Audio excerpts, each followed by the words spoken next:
Hey, what's up guys, and welcome back to a brand new video. So today I'm going to be going over the results of the Iowa caucus. Oh wait, yeah, we had the Iowa caucuses last night, and what a disaster that was. So before we go over who I think won and lost, because at the time of making this video we still don't have the results, let's go through the shit show that was last night. So once all the voting was over, essentially no one had the results for who actually won. Now this is quite unprecedented. We usually have the results for something so symbolic like the caucus on the night of the caucus. Now this was due to the app being used to send over all the data. It was run by the company named Shadow, appropriate name I might add. It apparently crashed amid all the information, all the results being sent over. Now the funny thing is, this is according to the Huffington Post, that the app received money from Pete Buttigieg, who declared victory in Iowa before any results had actually come in. Now he wasn't the only one to finance this software, however. I have to say that Biden and Tulsi Gabbard's campaigns paid much smaller amounts of around $1,500.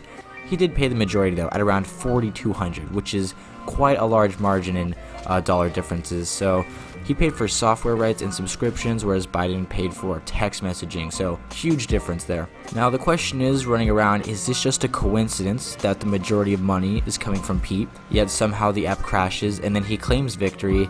Now I don't know the answer to that, but I do understand the anger, and it's not really a large reach in my opinion that a lot of his supporters, especially Bernie supporters, feel that the DNC is once again systemically opposed to Bernie winning again. Now the biggest leader of the night in my opinion is going to be Bernie. I personally think he won according to the internal results from his campaign, yet he was not given the chance to use the publicity to increase overall support and rationale to show that his campaign is gaining momentum, and then he could use that in New Hampshire, Nevada, and the other primaries. Now regardless of the winner though, robbing the opportunity to tout victory on caucus night is a huge slap in the face to whoever won. It really sucks. Yet Pete Buttigieg was the single candidate who declared victory without any results, so it's kind of shady. There were Twitter trends going like Mayor cheats and Pete, but he was in the CIA, so it's a little fishy, and I do understand some of the other supporters' rationale for being pissed off about that. Now on the flip side, Trump won handily with around 97% support from his caucus, which is bigger than Obama's margins when he was running. It's not really a big deal, yet the Republicans are now able to use this result as an argument that the RNC is united, while the DNC can't even run a caucus smoothly, so therefore how do they expect to run a government? It's pretty funny. It's not the best argument in my opinion, but it's still going to resonate with some people. Now the Iowa Democratic Party has said it will release the results later around 5 p.m. Eastern time. However, they said it's only going to be 50% at least. How do they still not have the results? It's the next day, and this whole thing is just complete absurdity. Like, it does not make any sense. Like, I would expect them, okay, I'd give them a chance to release all the results at 5 p.m. They said it's going to be at least half. It's absolutely insane. So a lot of Bernie supporters are mad in particular because they believe that this is a repeat of last season, where DNC emails leaked from WikiLeaks showed them trying to undermine the campaign. The thing is, no one in the DNC establishment likes Bernie. Hillary's going to play nice up front when it's convenient, yet she's going to bash him once he's gaining momentum. Everybody dislikes Bernie in the DNC establishment. His tax hikes especially piss off a lot of Wall Street donors for the Democratic Party, and a lot of Democratic politicians think his progressivism is going to destroy the party.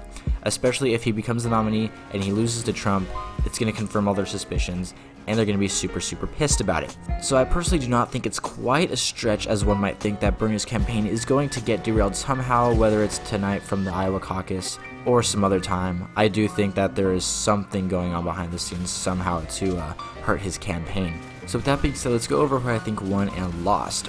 Bernie and Buttigieg, in my opinion, are the front runners. Their campaigns just have quite a lot of momentum amongst progressives and young people who are really passionate about them. They're going to go out and caucus heavily. They're going to go out and vote. They have a lot of momentum. It's really important for them. Biden, in my opinion, I think tanked here, which could explain more for the delay, not necessarily to hurt Bernie, but to stall for Biden. Biden's campaign has been falling in the polls, and the Bernie campaign had him in 4th place in their internal polling.